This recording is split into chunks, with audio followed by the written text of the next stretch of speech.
Welcome to today's Kick-Ass Confidence. We're doing it a little bit differently. I've got my sister Natalie who's going to be asking me some questions today. Hey Natalie.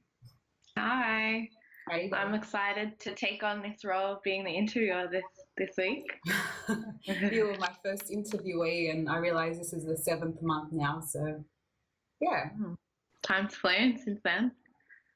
definitely. Uh, so I might just get straight into it. And I was thinking about some questions for you and switching that role from being the interviewer to interviewee, just to find out your perspective on a lot of the things that I'm sure you're passionate about and how you've gotten to where you've gotten as well. So I thought we'll start off with the basics. Firstly, the foundation of how would you actually define confidence? Confidence for me, it's taken a while to really embody it, but I believe it's feeling comfortable in your own skin and knowing that it's okay to be different. Because it's interesting, currently I'm mentoring teenage girls from year 8 and I noticed how much they just want to belong and we all want to connect. It's so important, but just to understand that it's okay to be different and you'll still fit in because you're being authentic and people can sense when you're not. And I believe confidence is feeling the fear and doing it anyway, knowing that you have all the resources within you and trusting that inner voice, making time to connect with that inner voice. And what do you believe having that sense of, belonging, but also not letting that guide you to make decisions to still be your unique self? What need do you think that means? Well, I think it meets that need to feel accepted for who you truly are. I think once you start playing roles so you can fit in, you're questioning whether you're really lovable and basically you're saying, I'm not enough. So when you can be authentic and may not be liked by everybody, but find your clan or find that group of people that you really connect with, I think it's basically saying I'm worthy and I am enough. I think that's very powerful and ultimately what we all should get to that place in our own lives. Because it comes up for me is that differentiation between fitting in, which is trying to more something that you think others need, versus belonging, where you're yourself and you find your clan that actually matches you. Absolutely. And what inspired you to start this kick-ass confidence segment? I've loved anything personal development from a young age, and I used to watch Oprah religiously when I was a teenager. Loved seeing all the interviews that she would have on, very powerful, authentic, messages that were being shared through not just triumph, not just the glory, but through challenges as well.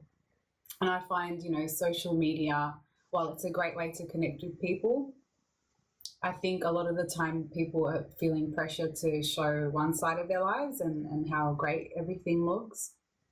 I think to get that inspiration, there's great TED Talks out there as well, but it's also, seeing the women in your own life around you and how they have achieved certain things, the challenges that they've come across. Because, I do think everyone's got a story, and if you just listen or ask the right questions, you'll be able to get some inspiration from just about anybody around you. All right. And then in thinking about your own personal challenges, is there something that you can think of that you're experiencing at the moment that you're working on? Yeah, definitely. I'm part of a Toastmasters group. I don't know if everyone knows what that is, but it's basically a meeting that occurs once every couple of weeks, and everyone sits around and gets an opportunity to do different roles to organize the meeting. You might do a speech and get critiqued on that speech, and there's other smaller roles. I've been doing that since January, and that's basically because I've had nerves, stage fright of speaking in a group setting. When it comes to one-on-one or a couple of people, always been very comfortable because I love, connecting with people and learning about them and just, having a good time. But getting up on the stage, I think, that's the number one fear for most people before death, strangely. But for me, I think it triggers some of the childhood things. of feeling like I was picked on or humiliated in public environments. So by practicing speeches in that safe environment, I've been able to get past my fear to a point where I've been able to do 2 speeches, off the cuff for 5 to 7 minutes and get the feedback that I needed, including some, critical feedback as well as the positive. And to be able to separate myself from that and not take it personally and see it as a way to grow. So it's been a really, really good experience for me, and definitely getting outside the comfort zone. And I guess you're starting to overcome that challenge is, your sense of identity, how is that shifting as you're learning that skill too? Well, one of the things that I heard back from someone was, if you told me you'd been doing this for 3 or 4 years, Toastmasters, I would have believed you. And that was a big shock to me, because what I learned is sometimes you might feel this inner discomfort or turmoil or whatever, but other people may not pick up on that. So I think it taught me that while I might have a mixture of emotions and things that I'm dealing with, it doesn't necessarily mean that I'm putting that out there. I also learned that, fear can be turned into another word, and that, is expansion, and that's getting outside your comfort zone. And I feel like I want to share my message. I want to share what I learn and to inspire other people to create positive change in their lives. And to be able to do that, I need to be comfortable to share to many people, because there's only so much you can do in a one-on-one session. And as much as I love those, I want the option of being able to speak to a whole group and do a workshop. So yeah, I think my sense of identity has expanded, and I've surprised myself in positive ways. Yeah. And then, thinking about clients that you're working with, what are some of the confidence issues that you've come across with, throughout the sessions that you've been working on? I've had people come to me for a few different things. One person in particular was lacking confidence at work, and also just felt a bit lost in her own self and her own life. And what we found was she was able to reconnect with her love for art, and there was a friend she lost touch with and felt like she wanted to reach out but was nervous about doing that. So I found ways to help her do that, and just to speak more authentically at work about what projects she wanted to take on.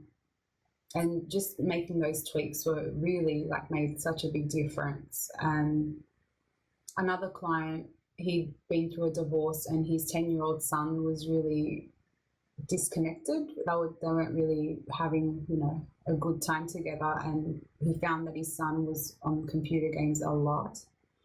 So he was challenged by, I don't know how to be there for him.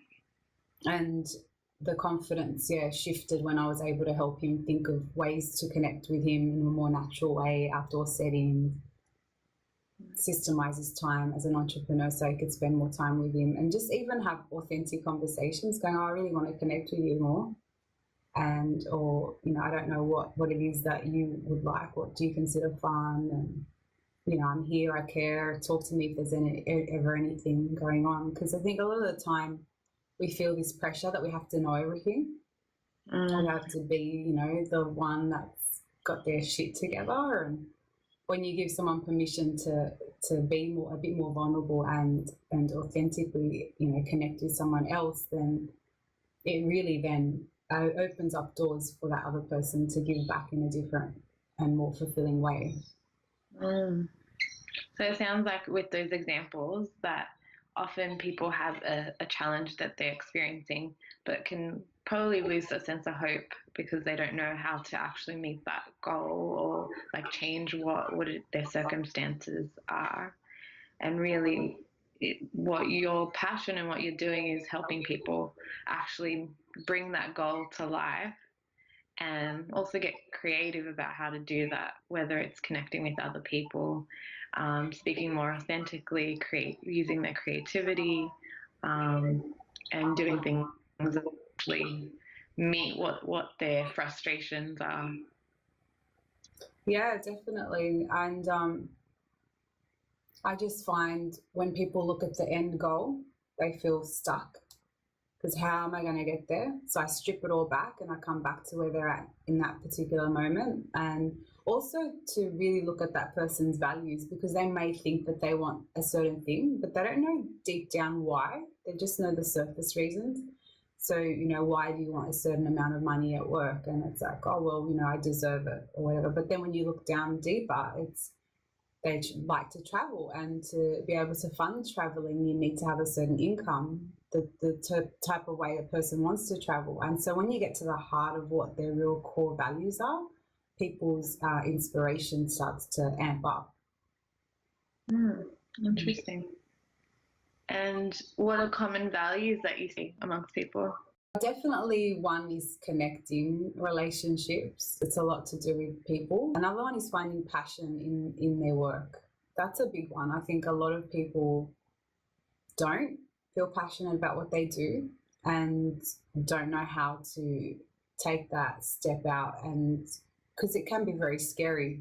You need to pay the bills, and sometimes, people think it's an all or nothing and have to make a big leap. So that's been one area where I've helped people get work experience, time outside of work, to start exploring different things and seeing people actually progress over into what they're all passionate about.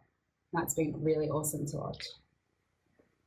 And I also, being a sister, I know that you've also made that transition from a job that you've been doing for a number of years, and you got quite experienced and also recognised within your field as a TV editor, and then decided to make that transition to life coaching. So what's your experience been like making that transition?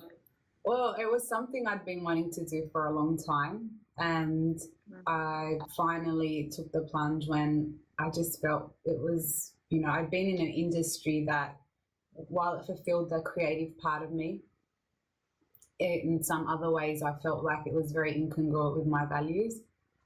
There's a lot of having to look a certain way, make things look a certain way, trying to manipulate people to feel like they're not enough so they can buy certain products. And yeah, it just really just didn't resonate with me. So when I explored through workshops, because I always enjoyed personal development, I realized that I really would love to do life coaching, because I did some, pro bono sessions and loved it so much. But I think for me, I had to make that decision. I had to make a clean cut from the TV industry, because while I was still working there, I didn't have the energy to be able to really put the dedication into the life coaching. I just found that because it was so incongruent with my values, I was feeling quite lethargic at the end of the day.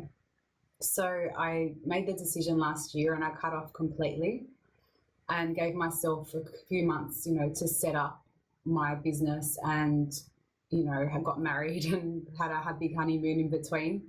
But the main thing I had to do was just keep remembering why I want to do what I'm doing. So I just started working, casual work to make some extra income while I was building the business. And then now I've been able to do behavior therapy with a child with autism, and I've been learning that, which has been really interesting, and mentoring teenage girls and seeing how workshops with them have been put together once a week. So I feel like the floodgates have opened, and I think if I kept thinking I had to get from here to there on this one single track, I probably wouldn't have as many wonderful experiences and learning as I've been having now. So once I got clear on the end goal and opened up my eyes and heart to all the other different things that could come along, I've been able to just jump at these fantastic opportunities that I wouldn't have even seen previously. So it sounds like, from your own experience, you've had quite deep learning, and that you're excited now to share that with others. And so if I was someone that was potentially interested in, wanting to know more about, well, what would life coaching look like? What would that process be? Well, I would suggest thinking about what your main goal is. So I can do a little something with you now if you like. Mm-hmm. So what's one major goal that you're working on currently? I think it's completing my degree. And what does that involve? Is it just completing the degree? Is there a certain mark level that you'd like to get in that degree? Yeah, I aim for like more of a distinction marks, and also wanting to get as much out of it as possible.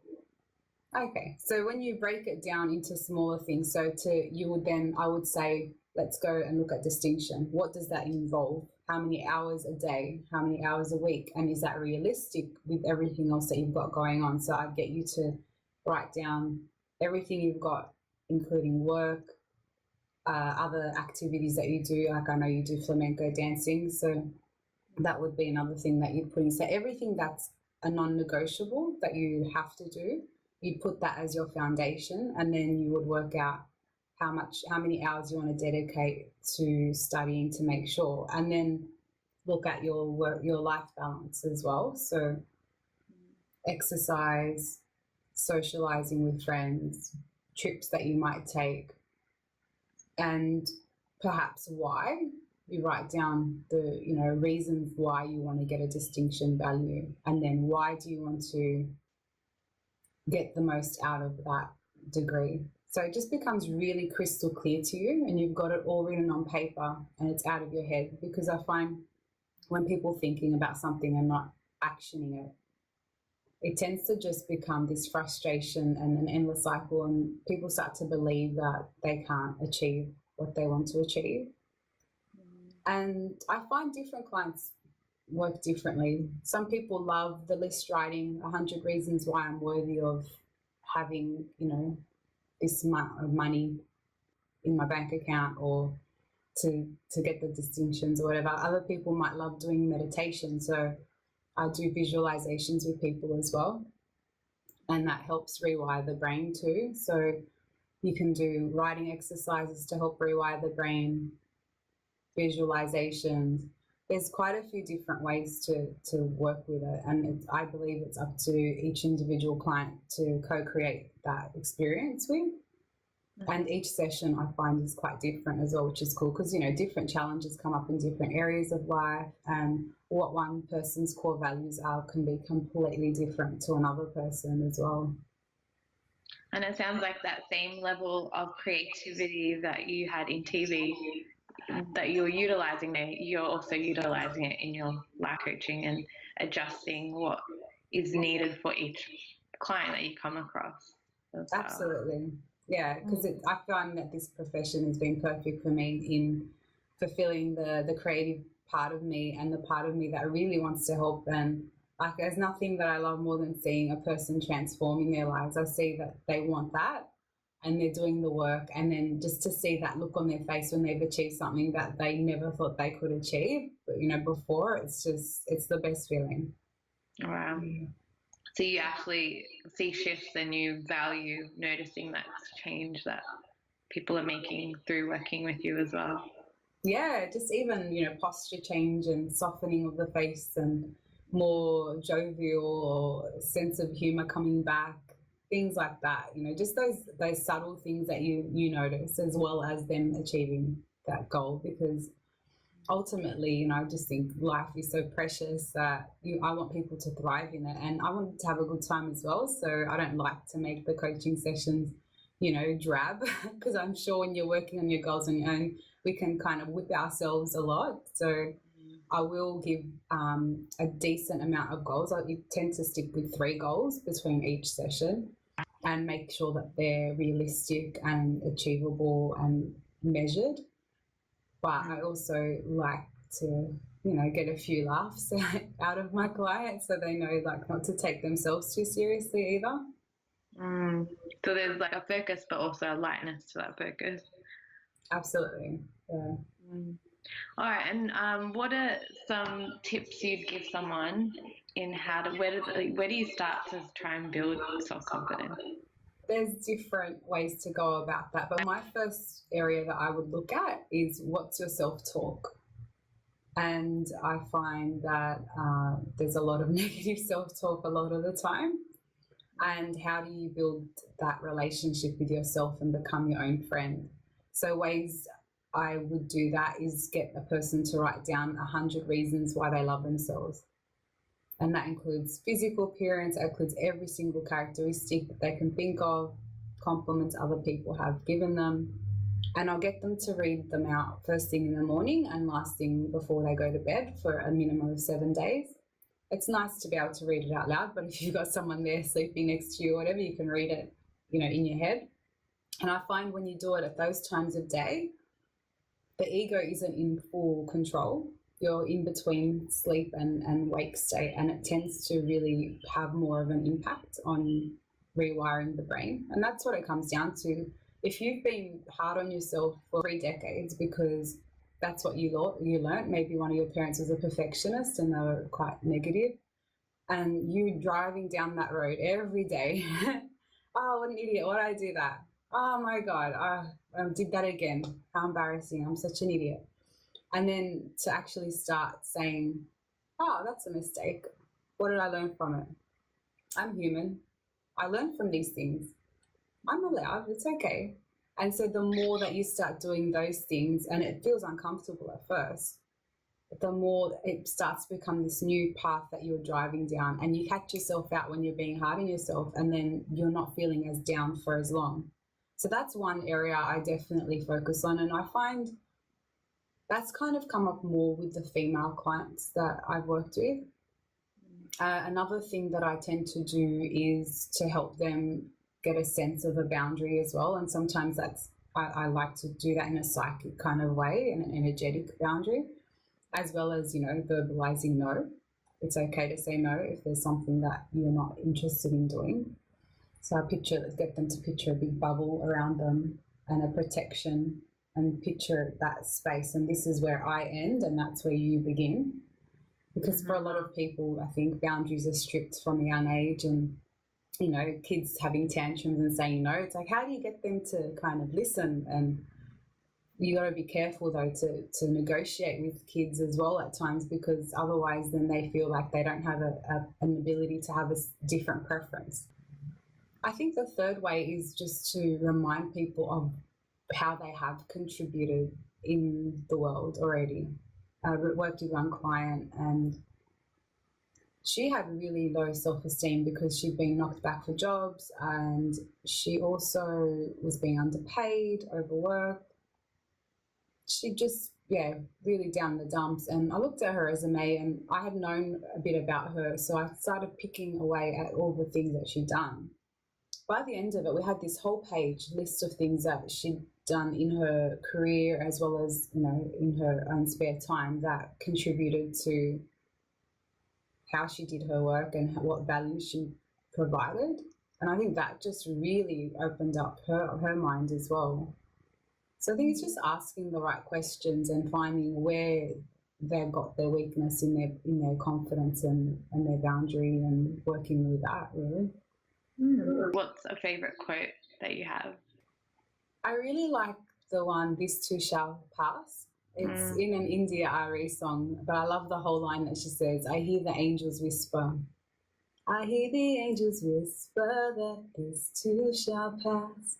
And why I love it is because it reminds you to be present in the moment, even if it's the great things that are happening for you or the things that are not so good. It is going to pass, and behind every dark cloud, there's a silver lining. And and I like the angels part, because sometimes I feel there is a lot of synchronicity that goes on, and things that are not necessarily things I can answer or explain away, and I do feel a connection to something bigger than me. So just having faith that whatever comes into my life, or the clients that I work with, that there is a learning that can be had from it.